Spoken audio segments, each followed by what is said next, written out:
अस्सलाम वालेकुम। प्रोग्राम में खुशामदीद। आज के प्रोग्राम का आगाज़ मैं जिस तरीके से करने जा रहा हूँ, मैं वो करना नहीं चाहता था, लेकिन कुछ बातें ऐसी हैं जो उम्र के इस हिस्से में दिल को बहुत शिद्दत से लगती हैं। इसीलिए पहले आप सुनिए कि आर्मी चीफ आसिम मुनीर साहब ने आज क्या कहा। फितना अल ख्वारिज, जिनको समझ रहे हो कि ये जिहाद कर रहे हैं, ये खारिजीज हैं, ये दीन से निकले हुए हैं। इस्लाम दुनिया के अंदर सबसे पहला मजहब है जिसने औरत को आसमान के ऊपर जो है पहुंचाया, उसने इज्जत दी। उसने whether she is a mother, she is a wife और शी इज अ सिस्टर, किसी भी रोल में मैक्सिमम रिस्पेक्ट जो है वो आपके रिलीजन ने दी है औरत को। Who are you to take it away today? Who are you? Who has given you this authority? Nobody can take it away. We will never ever allow this kind of perverted group to impose its values onto our country. तो आज की हमारी अहम खबर ये है कि कुरान का दिया हक बदलने वाले ये तालिबान कौन हैं? इनको खारिज जो कहा जा रहा है, मैंने आज तक इनको खारिज नहीं कहा, लेकिन और ये क्या है? और ये बात हमें खुल के करनी चाहिए कि जो कुरान में हक दिया गया, औरत और मर्द को पढ़ने का कहा गया, पहला लफ्ज़ अल्लाह ताला ने जो हज़रत मोहम्मद सल्लल्लाहु अलैहि वसल्लम पे उतारा वो था इक़रा, पढ़। वो सब के लिए था, वो सिर्फ मर्दों के लिए नहीं था या औरतों के लिए नहीं था, वो इंसानों के लिए था। लेकिन ये तालिबान होते कौन हैं कि कुरान के हुक्म को जो बदल दें? तो कुरान के हुक्म को बदलने वाले के लिए क्या हुक्म है वो आपने सुन लिया, लेकिन इसके साथ जो चीज़ जुड़ी हुई है और ये कर क्या रहे हैं ये लोग। मुझे कल से वो 21 साल लेफ्टिनेंट मोहम्मद हसन अशरफ जो शुमाली वज़ीरिस्तान में इन्हीं तालिबान के साथ जो कुरान के मुनकर हैं इनके साथ लड़ते हुए शहीद हुआ, मुझे उसकी शक्ल और उसके माँ बाप की शक्ल भूलती नहीं है। 21 साल उसकी उम्र है और आप सोचें, सब सोचें कि 2004 में ये बच्चा पैदा हुआ था, 2004 में, और आज 2025 है। वो इस मुल्क के लिए अपनी जान कुर्बान करके अल्लाह के पास चला गया। उसकी माँ की भी कुछ ख्वाहिशात होंगी, उसके माँ के भी कुछ जज्बात होंगे, उसकी शादी करनी होगी, मंगनी करनी होगी। लेकिन वो भी सोचें, 2004 में जो ओहदों पर बैठे थे, ये पॉलिसियाँ बना रहे थे, वो उस वक्त अपने बच्चों को अमेरिका में सेटल कर रहे थे, अपने बिजनेसेस अमेरिका में सेटल कर रहे थे, ये पॉलिसियाँ बना के, और फिर इन्हीं पॉलिसी के तहत इसी TTP को ला के पाकिस्तान में बसाया गया। इमरान खान वज़ीर आज़म थे, जनरल फैज़ DG ISI और कोर कमांडर पेशावर थे, उन्होंने ये ला के बैठाया। ये TTP इन बच्चों को मारने की ज़िम्मेदार है, और इस TTP को सपोर्ट करने वाले PTI के जो लोग बहुत सारे हैं, सारे नहीं हैं, बहुत सारे हैं, और उनमें से बहुत सारे हैं जो PTI को सपोर्ट करते हैं, जो TTP को सपोर्ट करते हैं। क्या उन्हें ये नज़र नहीं आता? ये बच्चे जो 2004 में पैदा हुए, आपकी बनाई हुई पॉलिसीज़ की भेंट चढ़ रहे हैं। आज भी जब आप शाम को खुश्क बिस्किट पे स्विस कॉटेज चीज़ लगा के एक सिगार का कश लेना, तो उस वक्त सोचिएगा उस माँ का, उस बाप का जो इन छोटे छोटे बच्चों को दफना रहे हैं आपकी बनाई हुई पॉलिसीज़ की वजह से। क्योंकि आप तो खुद चले गए हैं, आप तो चले गए अमेरिका सेटल हो गए, यूरोप में सेटल हो गए, आप भी और आपके बच्चे भी। लेकिन पॉलिसीज़ आप जो ठीक करने की कोशिश कर रहे हैं यहाँ पे पॉलिसी पीछे, वो चाहे सिविलियन हो चाहे मिलिट्री की लीडरशिप हो, उनके ख़िलाफ़ जो तनकीद कर रहे हैं, उनके ख़िलाफ़ जो प्रोपेगेंडा कर रहे हैं, आप रिटायर्ड लोग मेजॉरिटी बैठी उनको सपोर्ट कर रही है। इस साइकिल पे गौर कीजिएगा, दोबारा गौर कीजिएगा इस साइकिल पे कि ये जो आपने साइकिल चलाया हुआ है कि जो ये कुछ हो रहा है आप उनको सपोर्ट कर रहे हैं, क्यों? खैर, ये एक बहुत ज़रूरी बात थी, इसलिए करना ज़रूरी था। हमारे आज का प्रोग्राम शुरू होता है। टॉप स्टोरी हमारी होगी इंग्लिश प्रोपेगेंडा और खुफिया डील की कोशिश, और हॉट इशू होगा वकला यूट्यूबर्स खान की राय नहीं चाहते, और हमारा आज का एडिटोरियल होगा तरसीलात ज़र में इजाफा। और सबसे पहले हमारी आज की टॉप स्टोरी, गलीज़ प्रोपेगेंडा और खुफिया डील की कोशिश साथ साथ क्यों। और जैसे कि मैंने आपको बताया है कि दो बहुत अहम खबरें आज आई हैं। एक हैदर शिराजी साहब ने दी है, उन्होंने कहा कि वकला बैरून मुल्क बैठे यूट्यूबर्स के लिए काम करते हैं, और इमरान खान को ये शिकायत लगाई गई है PTI रहनुमा की तरफ से, और साथ ये इल्ज़ाम भी लगाया गया है कि यूट्यूबर्स जो करोड़ों रुपये कमा रहे हैं हर साल, वो उसमें से वकला को मुआवजा देते हैं उनसे मालूमात लेने के लिए PTI के बारे में। और दूसरी जो स्टोरी है वो भी बड़ी आम है, उसमें ये है कि हमारे दोस्त और सीनियर सहाफ़ी हमाद हसन साहब ने ये कहा है कि ख़त की तरफ मुसलसल लोगों और मीडिया की तवज्जो मोड़ कर पसे पर्दा एक काबिल एतमाद शख्स के ज़रिए मुहतात अंदाज में नवाज शरीफ की मदद हासिल करने की कोशिश की जा रही है। ये हमाद हसन साहब ने अपना ट्वीट किया है, और ये ख़बर पढ़ने से पता चलता है आपको कि जो अचानक गलीज प्रोपेगेंडा शुरू हुआ है नवाज शरीफ की बेटी के खिलाफ, अगर नवाज शरीफ से कोशिश हो रही है कि डील करने की कि उनको मनाया जाए और खान साहब ने किसी को मैंडेट दिया है, तो उसको सैबोटाज करने के लिए ये अचानक जो मरीम नवाज के खिलाफ गलीज प्रोपेगेंडा मुहिम शुरू हुई है और बाहर बैठे लोग कर रहे हैं। इसको आप मिलाएं उस मुनाफे से, उस हेट इकॉनमी से जिसमें यूट्यूबर्स और उनके दोस्त वकला पैसा कमाते हैं, करोड़ों रुपया बैठ के लोगों को नफरत और झूठ बेच के, और ये बात तय करके कि खान साहब जेल से बाहर ना आए, उनकी किसी से कोई मुफाहमत ना हो सके। हमें ज्वाइन किया है मादर हसन साहब ने, सीनियर तजज़ियाकार पेशावर से उन्होंने ज्वाइन किया, और हैदर शिराजी साहब इस्लामाबाद स्टूडियो में हमारे साथ हैं। हम बात का आगाज़ करते हैं हैदर साहब आपसे। आपने ये जो एक बड़ा मैं समझता हूँ कि बहुत बड़ी ये खबर पड़ी है, और आपने कहा है कि वकला जो हैं तहरीक इंसाफ के, और वो यूट्यूबर से पैसे लेते हैं, उनको फिर उस पैसे के बदले इंफॉर्मेशन बेचते हैं और उनके लिए काम करते हैं। मैं हैरान हो गया ये पढ़ के, क्योंकि जिन वकला को मैं जान रहा हूँ जो उनसे खान साहब के इर्द गिर्द हैं, वो तो अगर मैं मुबालगा नहीं कर रहा तो वो अरबपति वकील हैं। उन्होंने तो 20-20, 30-30 लाख रुपए के सूट पहने होते हैं, उनका 5-5, 6-6 लाख रुपए का जूता होता है। इतना उनके हिर्स उनके अंदर है कि अभी भी मजीद इंफॉर्मेशन बेच रहे हैं। देखिए, ये जो सियासी क़यादत और वकला क़यादत की लड़ाई है ना, इसके दरमियान में ये सारी चीज़ें चल रही हैं। लेकिन एक इससे कबल भी खबर हमने दी थी कि अली अमीन गंडापुर, शेर अफजल मरवत, असद कैसर और जुनैद अकबर, इन चारों के ख़िलाफ़ अलग अलग वकला ने जाकर बानी PTI को और अलीमा ख़ान को शिकायत लगाई। और शिकायत क्या लगाई, यानी असद कैसर के बारे में कहा कि वो अपोजिशन इत्तेहाद के साथ राब्ते में नहीं है, और हमें महमूद खान अचकज़ई बता रहे हैं। हालांकि ऐसा कुछ नहीं था। आपको भी पता है असद कैसर ही सिर्फ अपोजिशन इत्तेहाद के साथ राब्ते में है, बाकी कोई रहनुमा नहीं। लेकिन ये कहानी इस हद तक नहीं है। शेर अफजल मरवत ने जिस वक्त कहा कि 10 वकला जाते हैं जिनमें से 8 वकील सिर्फ कान भरने के लिए जाते हैं, ये बात दुरुस्त है। क्योंकि अली अमीन गंडापुर के खिलाफ मैं यहाँ एक सवाल करना चाहता हूँ, सॉरी आपको इंटरप्ट कर रहा हूँ। वो 8 वकील जो जाके कान भरते हैं, वो क्या मुमकिन है कि जो बाहर बैठे यूट्यूबर्स हैं जो पैसे कमा रहे हैं, वो उनके वकला के ज़रिए खान के कान भरते हों ताकि यहाँ पे इस्तेहकाम ना आए, कुछ सियासी अमल आगे ना बढ़ सके खान साहब समेत?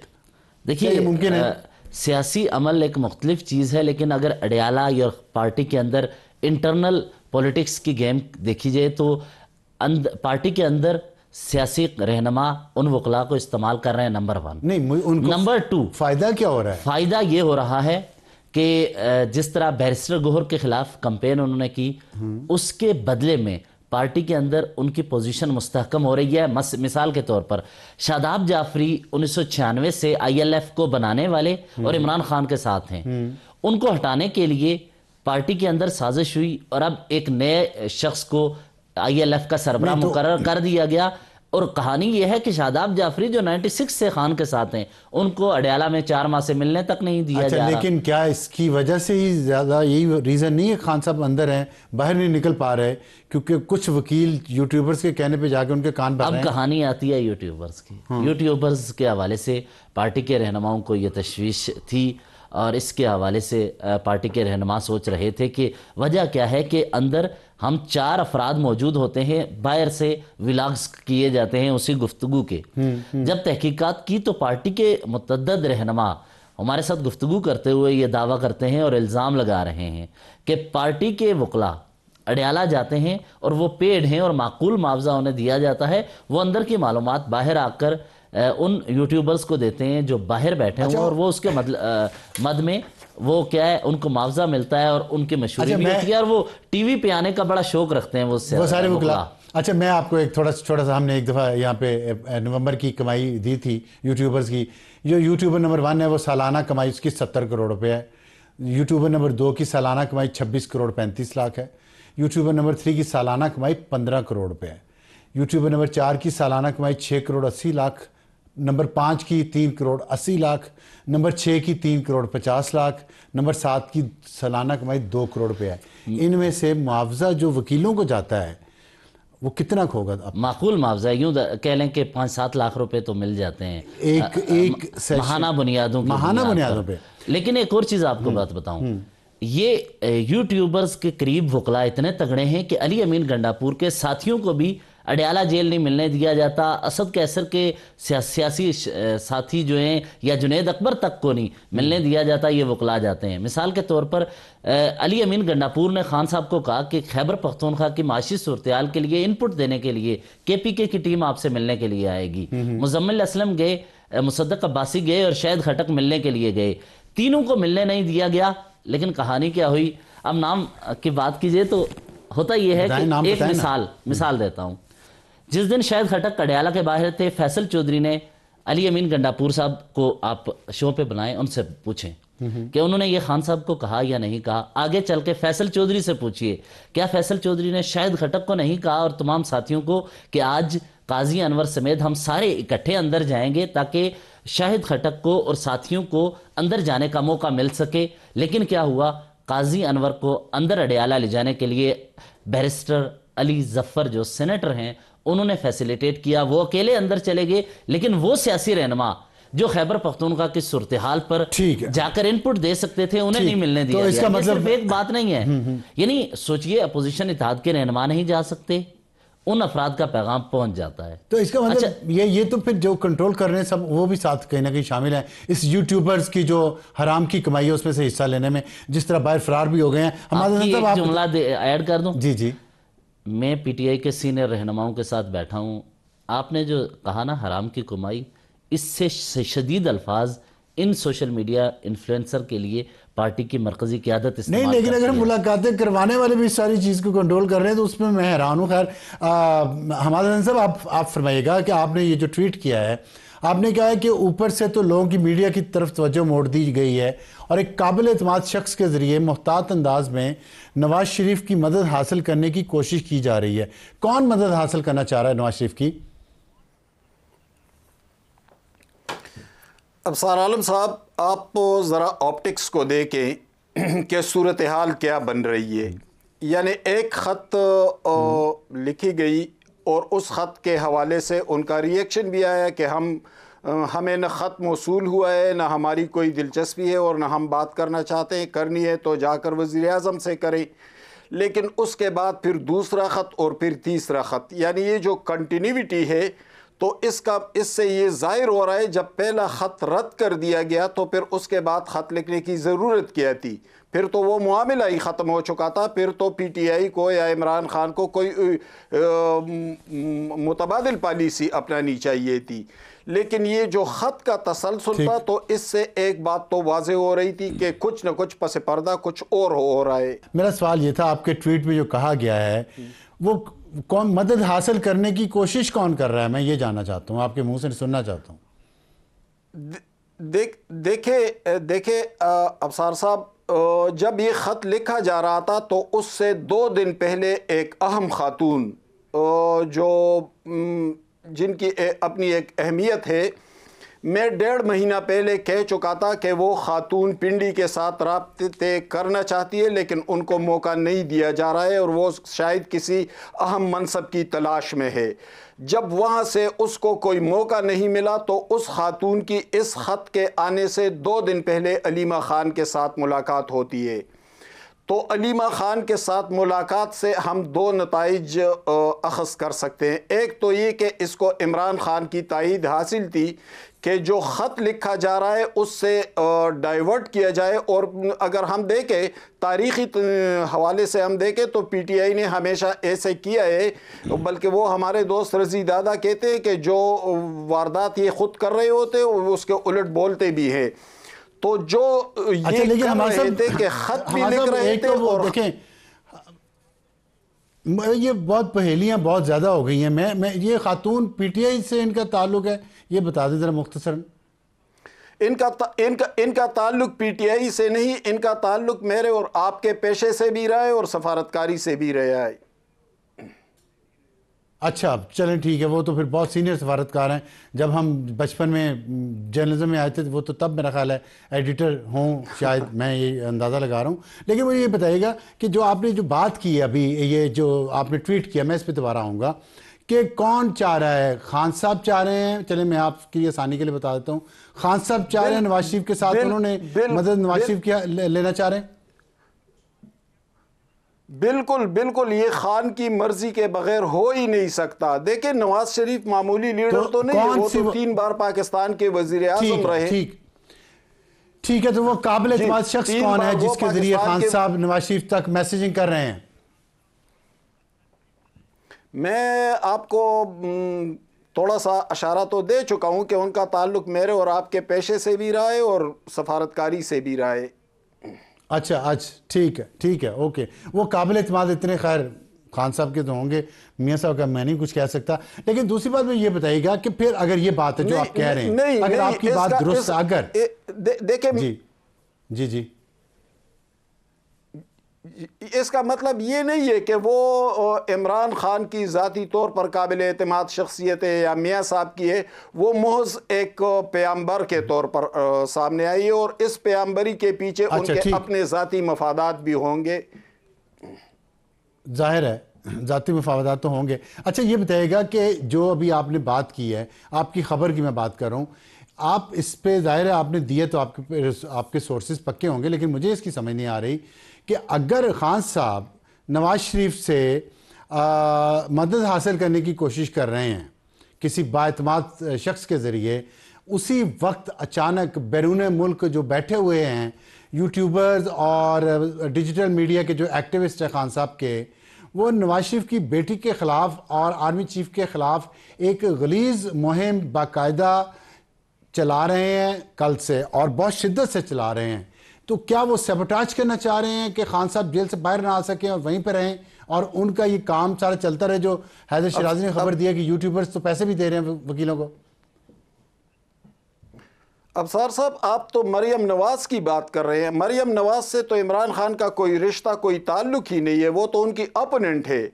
कुछ अरसा पहले जब बुशरा बीबी ने पार्टी के 2-3 अहम रहनुमाओं से कहा कि सोशल मीडिया की इस गलाजत और इस गालम गलोच को डिसोन कर देना चाहिए, ये जो यूट्यूबर करोड़ों रुपए कमा रहे हैं इमरान खान का नाम इस्तेमाल कर, इन्हें ख़त्म कर देना चाहिए, तो ये ख़बर जब उन यूट्यूबरों तक पहुंची तो फिर वो बुशरा बीबी के ख़िलाफ़ शुरू हो गए थे। आप तो मरियम नवाज़ की बात कर रहे हैं। मरियम नवाज़ के हवाले से मेरा सवाल ये नहीं था, मेरा सवाल ये नहीं था, नहीं, मेरा सवाल ये नहीं, मेरा सवाल ये है कि इमरान खान नवाज शरीफ की सपोर्ट हासिल करना चाह रहे हैं, उसके साथ ही उनकी बेटी पे एक के खिलाफ एक कैंपेन शुरू हो जाती है अचानक बैरून मुल्क से।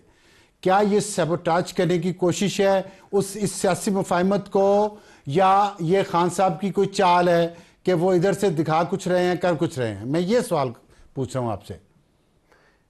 मैं यही कह रहा हूँ अफसार साहब, मैं यही कह रहा हूँ कि वो सबोटेज करेंगे। अगर फ़र्ज़ करे सियासी डायलॉग, सियासी मकालिमा आगे बढ़े, सियासतदान एक दूसरे के करीब आए, तो फिर ये यूट्यूबर क्या बेचेंगे?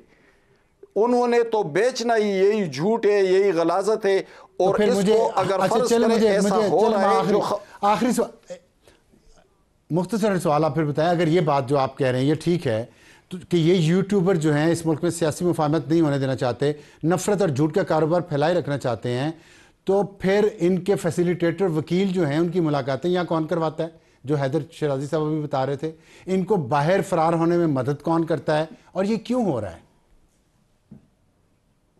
यही तो सवाल है। यानी मैं 2 दिन से यहाँ को एक अहम पोस्टिंग के हवाले से भी बात कर रहा हूँ कि जो आदमी फैज़ हमीद के इंतहाई करीब रहा, आज़म खान जो प्रिंसिपल सेक्रेटरी थे उनके इंतहाई करीब रहा, तो उनको किसने इतनी अहम पोस्टिंग दी है? ये सिलसिला सिर्फ इस पोस्टिंग तक नहीं है। जिस वकला की बात की हैदर शिराजी ने, जी ये चीफ सेक्रेटरी खैबर पुख्तनख्वा की, जो अभी नए लगे हैं, जो नए चीफ सेक्रेटरी आए हैं खैबर पुख्तनख्वा के, तो ये बात तो किसी से ढकी छुपी नहीं है। खुसूसन आप कह रहे हो जनरल फैज के आदमी, आप कह रहे हैं वो जनरल फैज के आदमी हैं? वो जी मैं नहीं कह रहा, यहाँ तमाम लोगों को पता है। जब जनरल फैज हमीद काबुल गए थे सरीना होटल में, तो अच्छा। उस विजिट में ये फैज हमीद के साथ थे। जब तालिबान के साथ मुज़ाकरात हो रहे थे, 2 रुकनी कमेटी बनी थी, तो ये उस कमेटी में एक ये चीफ सेक्रेटरी साहब थे और एक बैरिस्टर सैफ थे। बैरिस्टर सैफ के खिलाफ शदीद रेजिस्टेंस मौजूद है PTI के अंदर, लेकिन उनको फिर भी नहीं हटाया जा रहा है। वो अब भी अपनी जगह पर कायम है, हालांकि पार्टी उनके शदीद मुखालिफ है। इसी तरह ये जो मौजूदा चीफ सेक्रेटरी आए हैं, ये फैज हमीद के इंतहाई करीब रहे, और मैंने उस वक्त एक स्टोरी की थी, ब्यूटिफिकेशन ऑफ कैंट एरिया, 6 अरब रुपए के का कुछ मामला था जो एडिशनल चीफ सेक्रेटरी की हैसियत से इन्होंने दिए थे। फिर ये आजम खान के इंतहाई करीब रहे। गुज़श्ता भी उस वक्त general Faiz core commander Peshawar थे, और जब वो काबुल के दौरे पर गए थे तो भी ये साथ थे। जब तालिबान के साथ मुज़ाकरात हो रहे थे तो भी ये साथ थे।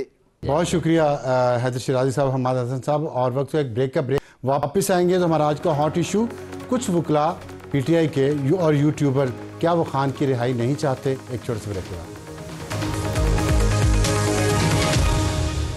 प्रोग्राम में दोबारा खुशामदीद। वक्त है हमारा आज के हॉट इशू का। वकला, चंद वकला PTI के और यूट्यूबर्स, क्या ये खान की रिहाई नहीं चाहते? इस पर बात करेंगे। हमें ज्वाइन किया है तैमूर सलीम झगड़ा, पाकिस्तान तहरीक इंसाफ से आपका ताल्लुक है। तैमूर साहब अस्सलाम वालेकुम। वालेकुम सलाम। बहुत दिनों बाद आप तशरीफ़ लाए, खुशामदीद। Thank you. Direct question direct answer, ये बताइएगा, हमें खबर है कि कुछ वकला ऐसे हैं PTI के जो यूट्यूबर्स जो बाहर बैठे हैं उनको मालूमात प्रोवाइड करते हैं, खान साहब से मुलाकात की और फिर उसके बदले में मुआवजा लेते हैं, और इस वजह से जो मुसलसल एक कशमकश की सूरत हाल बनी हुई है इस मुल्क में, कोई सियासी मुफाहमत नहीं हो पा रही, उसकी एक वजह ये है। आप इससे मुत्तफिक हैं? ये मुझे वैसे सरकारी बयानिया लगता है। अगर ये सरकारी बयानिया है तो फिर आप शेर अफजल मरवत के इस बयान को क्या कहेंगे, जो वो ये कहते हैं पार्टी को जो फंड आता है, जो वकला को रकम तकसीम होती है, खान का सोशल मीडिया मोनेटाइज्ड है, इन सब का ऑडिट होना चाहिए? ऑडिट करेंगे, वैसे इससे ज़्यादा मैं कमेंट नहीं करूँगा। नहीं, कब शेर अफजल साहब, देखिए ये इल्ज़ाम तो बहुत बड़ा है ना, और बहुत अरसे से है कि खुर्द बुर्द हो रही है पैसे में जो कमाया जाए, चंदे जो इकट्ठे किए जा रहे हैं खान के नाम पे बाहर दुनिया में भी, पाकिस्तान में, दुनिया में ख़ास तौर पे, और फिर जो यूट्यूब जो कमाई कर रहे हैं खान के नाम पे, इन सब का एक आप समझ लें सेल्फ इंटरेस्ट है कि खान अंदर रहें और यहाँ गेम बनी रहे, वो केसेस चलते रहें। वकला का और यूट्यूबर्स का एक ग्रुप है जो सियासी ग्रुप के ख़िलाफ़ है, और उस पर ऑडिट क्यों नहीं होना चाहिए? हो जाए। मैंने 2-3 बातें नोट की हैं। एक ये कि हमेशा जो है वो एक तकरीबन कॉमनली नॉन इश्यूज पे हम मीडिया पे बात करने लगते हैं। मेरे ख्याल में मेजर इश्यूज क्या है, 26 नवंबर, इलेक्शन, जो रूल ऑफ लॉ की रिटर्न है, ठीक है, बहुत सी चीज़ें कि हम कैसे एक स्टेबल सिस्टम लाएं, पहली बात। दूसरी बात ये कि, और मैं इसलिए कह रहा हूँ कि इंटरेस्टिंगली जो सरकारी व्लॉगर्स भी हैं, तकरीबन उनके साथ ही जो है वो टीवी का एजेंडा मैच करता है।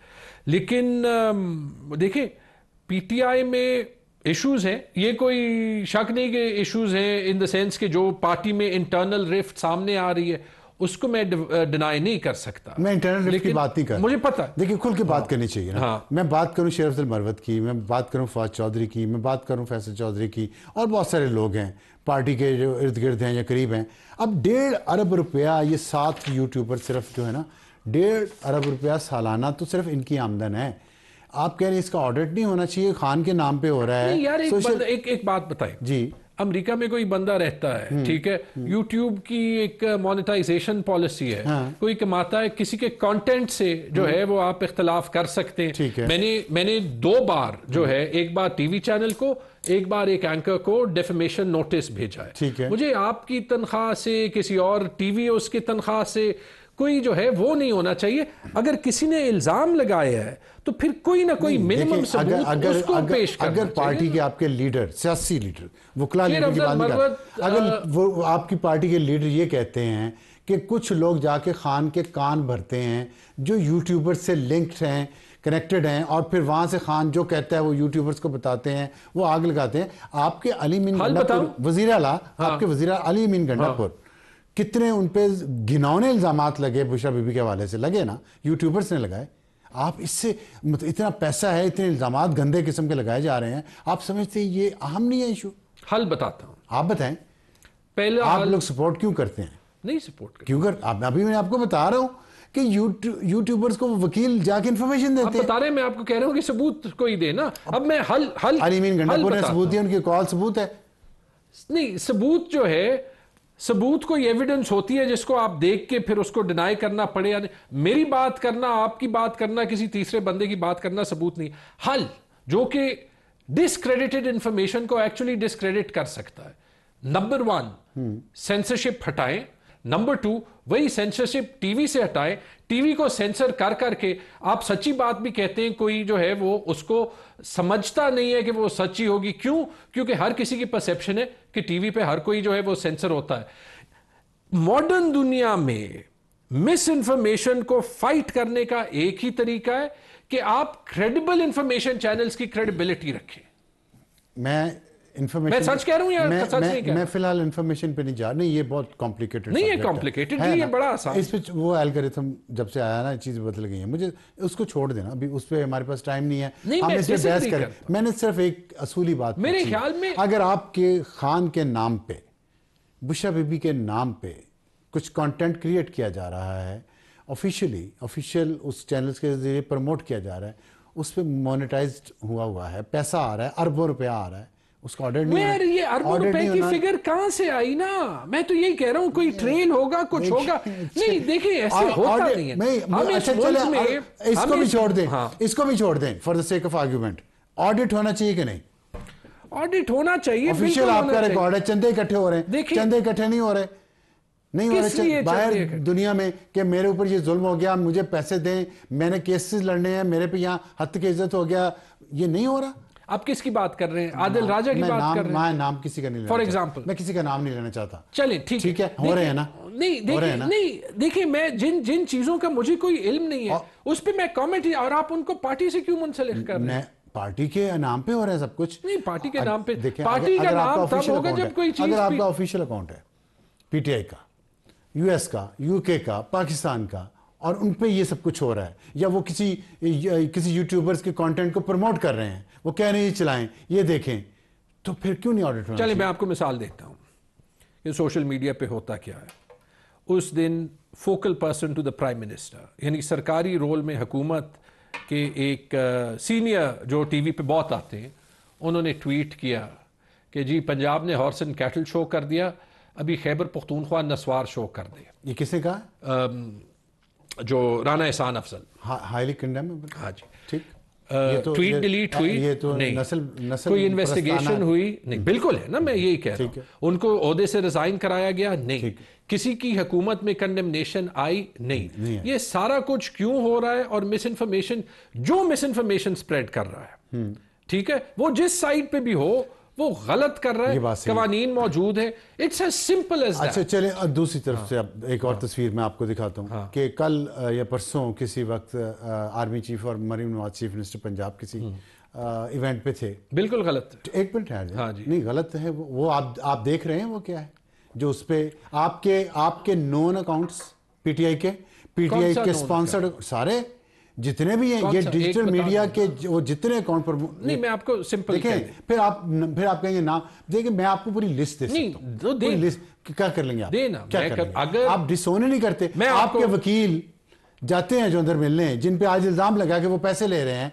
वही जाके इनको फीड कर रहे हैं, यूट्यूबर्स को और इन कंटेंट क्रिएटर्स को। जहां पे किसी को पर्सनली पता, एक ट्वीट हुई, मैं आपको एक नाम ले देता हूं, मैं बाकी नाम लेना नहीं चाहता, इसलिए कि मैं उस नाम को जाती तौर पे जानता हूं, जो हमें फोन करके कहते थे इसको प्रोग्राम में लें। शहजाद अकबर, चलें बताएं क्या वो उसने ये बात की है? वो आपके खान साहब का मोस्ट क्लोजेस्ट एड, जिसने गंद डाला 190 मिलियन पाउंड वाला केस, जिसने डीलें करवाई, जिसने सारा कुछ करवाया, वो ये बात कर रहा है, बताएं क्या बात कर रहे हैं? यही मैंने जो आपको कहा कि एक इवेंट में गए आर्मी चीफ और चीफ मिनिस्टर पंजाब, और उस पर जो उसने कहा कि मैं तो इशारों में बात करता था, लोग यहाँ खुल के, ये बात उसने की। नहीं, ये इशारों में अगर किया है, शहजाद अकबर ने किया है, किसी ने किया है, कोई ऐसे इन्वेंटो आप किया, मजम्मत भी नहीं करेंगे? बिल्कुल करूंगा, नाम लेके करें ना जी। मैंने कहा है उसने किया है, जिसने भी किया, मैं कह रहा हूं ना, मैंने आपको मैंने उनका ट्वीट नहीं देखा, कहीं आपको जो है मुसलसल अपने व्लॉग में, अपने वीडियोस में ये बात कर रहा है। मैं आपको एक मिसाल दे दूं,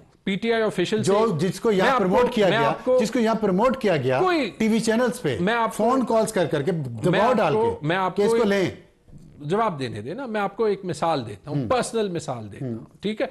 जैसे मैंने कहा, ऐसे कोई भी बात हो सरासर गलत है, getting into personal innuendo of the wrong sort, ठीक है जी? मिसाल देता हूं, नहीं मिसाल देता हूं, लेकिन बहुत सा प्रोपेगेंडा होता है, एनोनिमस अकाउंट्स, पार्टी से नहीं जुड़े हुए, किसी ने नाम से। अब मिसाल, एक ट्वीट हुई पीटीआई ऑफिशियल के अकाउंट से कि जर्मनी में हमारे एक जो है वो लीडर को पकड़ा गया पाकिस्तान की इदारों के जो है वो कहने पे।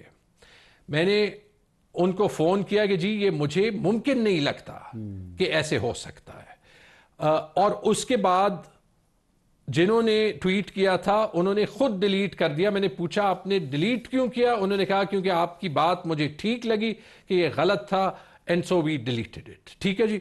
पीटीआई ऑफिशियली जो है वो रिस्पॉन्सिबली एक्ट करेगी। सख्त बात रिस्पॉन्सिबल हो सकती है, तो हालांकि सख्त, लेकिन खान साहब पीटीआई है ना? हाँ जी, हेड है ना? हाँ जी, बानी है। हाँ जी, वो शटअप कॉल देंगे शहजाद अकबर को? यार आप बता दें, मैंने नहीं देखा, जब मैं देख नहीं देखा, मैं आपको बता रहा हूं, जब मैं देख लूंगा, जब उन्होंने कोई गलत वो किया, आपको दिखा दूं, तो फिर क्या आप गारंटी देते हैं कि खान साहब शहजाद अकबर को शटअप कॉल देंगे?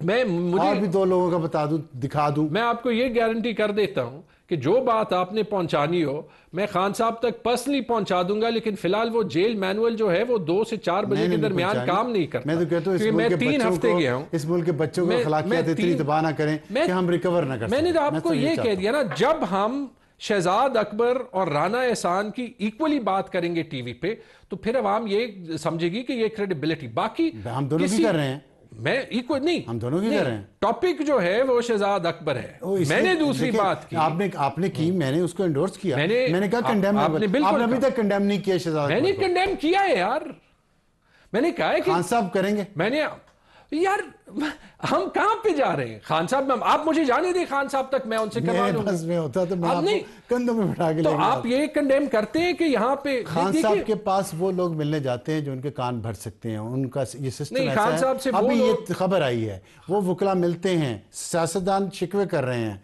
लेकिन वो वकला जो कान भरते हैं वो मिल लेते हैं। फिर मुझे जाने दें, ये सिस्टम से पूछे, फिर मुझे क्यों सिस्टम से पूछे, मुझे क्यों 3 हफ्ते रोका? आप इतना सा सिस्टम ही रोकता है, आप सिस्टम में रहे हैं, सिस्टम का हिस्सा है, आपको सिस्टम नहीं जाने देता। नहीं, मैं सिस्टम के बाहर से ही आया हूं, मेरी 20 साल की प्रोफेशनल नौकरी थी। हाँ, वो लेकिन सिस्टम को चेंज करने आया हूं, शायद सिस्टम ही चेंज नहीं मानता। आप उस सिस्टम का बेहतरीन एक हिस्सा रहे हैं। सिस्टम को सिर्फ चाहिए कि इंसाफ दे, और सिस्टम को सिर्फ चाहिए कि जो आईन वो कहता है कि पाकिस्तान का है, या उसे माने या ना माने। बहुत शुक्रिया। इसी बात पे ब्रेक चाहते हैं, एक छोटा सा ब्रेक।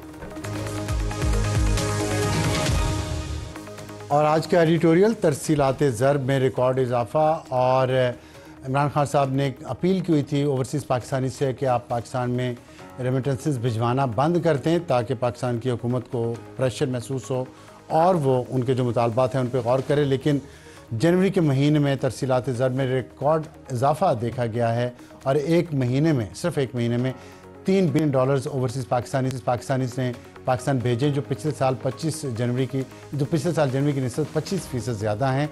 और इसमें ये ट्रेंड हम देख रहे हैं कि पूरे माली साल में ये ऊपर की तरफ है, और वजह उसकी ये है कि शायद ओवरसीज़ पाकिस्तानी जो हैं वो खान साहब को सपोर्ट तो करते हैं, लेकिन वो साथ साथ अपने घर वालों को भी सपोर्ट करना चाह रहे हैं। वो ये नहीं चाहते कि उनके घर वालों की इकॉनमी ख़राब हो, तो ज़ाहिर है उसका इनडायरेक्टली फ़ायदा पाकिस्तान की इकॉनमी को भी होता है जब तरसीलात ज़र इतनी आती हैं जो कि पाकिस्तान के करंट अकाउंट डेफिसिट को बैलेंस करने में बहुत अहम है। और माहिर मुआशियात के मुताबिक जो इसमें इजाफे की वजूहत हैं बहुत सारी हैं, लेकिन जो उसमें आम है वो ये है कि डॉलर की बढ़ती कीमत में ठहराव आ गया है, और हुकूमत का गैर कानूनी ज़राए से रकम के पाकिस्तान आने के चैनल्स के ख़िलाफ़ सख्त इक़दाम किए गए हैं। हुंडी हवाला और जो गैर कानूनी तरीके हैं, जो कैश उठा के लोग लेके आते हैं, इन सब पे बहुत क्रैकडाउन हुआ है और मज़ीद हो रहा है, इसलिए उसमें बेहतरी हुई है। तीसरी वजह है कि पढ़े लिखे और हुनरमंद अफराद पाकिस्तान से बाहर जा रहे हैं और गुज़िश्ता सालों में पाकिस्तान से बाहर लोगों के जाने का रुझान मज़ीद बढ़ गया। इसका अगर आप डेटा देखें, पाकिस्तान